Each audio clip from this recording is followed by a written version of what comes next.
Over the past 6 months, the price of oil has dropped more than $100 per barrel, putting a strain on oil export-based economies like Venezuela, a country that has taken on a series of ambitious but costly commitments, both domestically and internationally, that are financed almost entirely by oil revenues.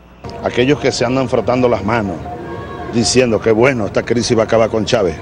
No, nosotros somos gente de dificultades. Y te voy a decir, Venezuela será afectada, por supuesto, pero Venezuela seguirá adelante. Tengan ustedes la plena seguridad de ello. Venezuela had in many ways planned for this. Venezuela's dollar reserves are quite high, so that Venezuela had not let itself believe that the price of oil was going to remain at $140 a barrel. The reality is that Venezuela was quite willing to accept a range of between $50 and $75, and much of its budget was actually premised on that idea, so that they have a strong reserve.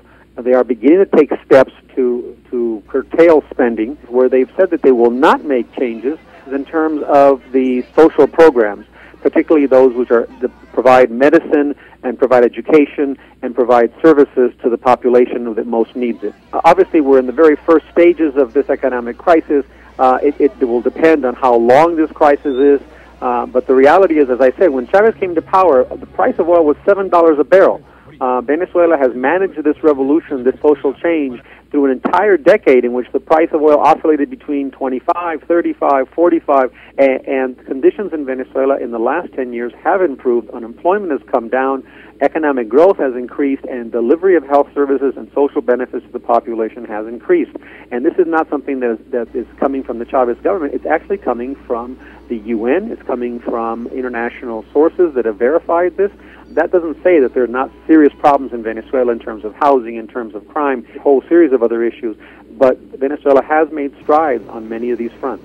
Well, if that is the case, then why did predominantly poor neighborhoods in Caracas decide to vote the Chavistas out of municipal power in the capital in November?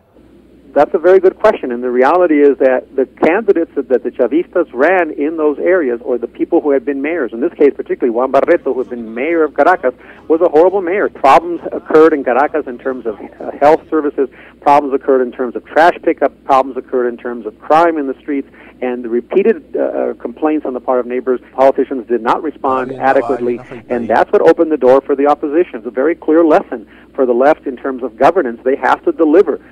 What about the military, Miguel? We have seen a large increase in military expenditure and training exercises of late. How is this expenditure justified to the Venezuelan people, and where do you see it ranking on the government's priority list relative to its other commitments? The most obvious threat, obviously, is Colombia. Colombia has received almost $6 billion from the U.S. It is probably the largest military in Latin America, far beyond its size and far beyond its internal needs, funded and fueled by the U.S., and it's used its military in ways to threaten neighbors, so that primarily the reason Venezuela uses or for its armaments and from buying them primarily from Russia has been because of the threat of Colombia, but also because of the need to modernize the Venezuelan military infrastructure, which up until Chavez era was so dependent upon the U.S., and so finding their traditional sources of armaments closed or manipulated, they've turned to other sources. And that's primarily the reason given. I suspect that some of those projects will be cut back, given the fact that the social priorities are much more important.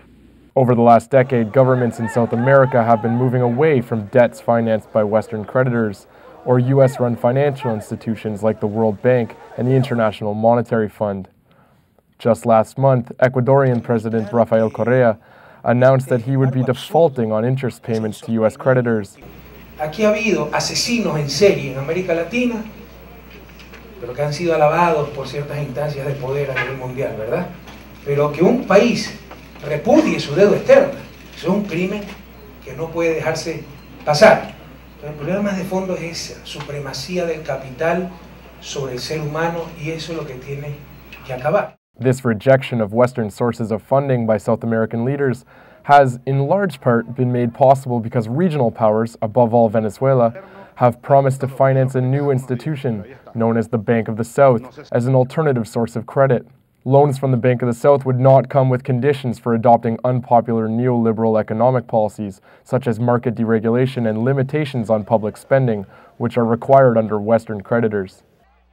Miguel, if, as you say, Venezuela has prioritized its domestic program, Will this crisis then threaten the future of the Bank of the South and force regional governments to return to dependence on U.S., IMF, and World Bank sources of funding? Bank of the South is not just a project of Venezuela anymore. It's actually a project of UNASUR, the Union of South American Nations, which includes Brazil, Argentina, and commitments from other countries to actually fund it. I think the bank will actually develop. I'm just not sure how much deposits they will have in the very beginning and how much lending they can actually do. But you are right. The last 10 years have seen a dramatic decline in the role of the World Bank and the IMF, not just in Latin America, but also in the Asian countries. One of the lessons that the Asian countries learned as well was to rid themselves of the IMF and the World Bank, to stock up on reserves in order to confront crisis situations, and that's been one of the legacies of the neoliberal era. The countries will not and have not wanted to reconnect or renegotiate with the IMF and the World Bank. Lastly, Miguel, Venezuelan leadership announced on Monday that it would be expelling the Israeli ambassador from Caracas. Ayer yo tomé la decisión de expulsar del territorio venezolano al embajador del Estado de Israel.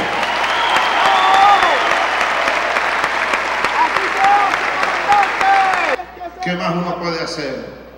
Lleno de indignidad ante tanta injusticia y ante un mundo que parece no importarle. Dice el comunicado de Israel: Venezuela debe elegir en qué lado de esta guerra está. ¡Cínicos! ¡Qué cinismo! ¡Qué cinismo! Debe elegir entre los que luchan contra el terrorismo y entre los que lo apoyan. Con eso quieren manipular al mundo. Quieren manipularnos. A nosotros no nos manipula nadie. Igualito, lo mismo que dijo Bush cuando lanzó su guerra contra el mundo. Chavez has, on a number of occasions, outlined his belief in a link between the Latin American struggle for independence from Western influence and that of the Arab world. اليد الأمريكية تدفعهم وهي وراء العدوان الإسرائيلي. إنه العدوان الإمبريالي. إن التهديد الحقيقي الذي يعصف بالعالم هو التهديد الإمبريالي للولايات المتحدة، وأن إسرائيل هي إحدى الأدوات الاستعمارية في هذه المنطقة من العالم. Miguel, have you seen any indication that this kind of solidarity that Chavez speaks of exists amongst the broader population in Venezuela? In fact, there have been signs of solidarity throughout the entire Venezuelan political spectrum. Even the opposition press is reporting with some amaze the extent to which human rights violations and the bombings, the indiscriminate bombings, the death of civilians, it actually is a very shared sentiment. Venezuela has a very large Arab population. Many of them are also speaking up on these issues, so that there's a large symbolism here involved in what is happening in Gaza and in association with the Palestinian cause.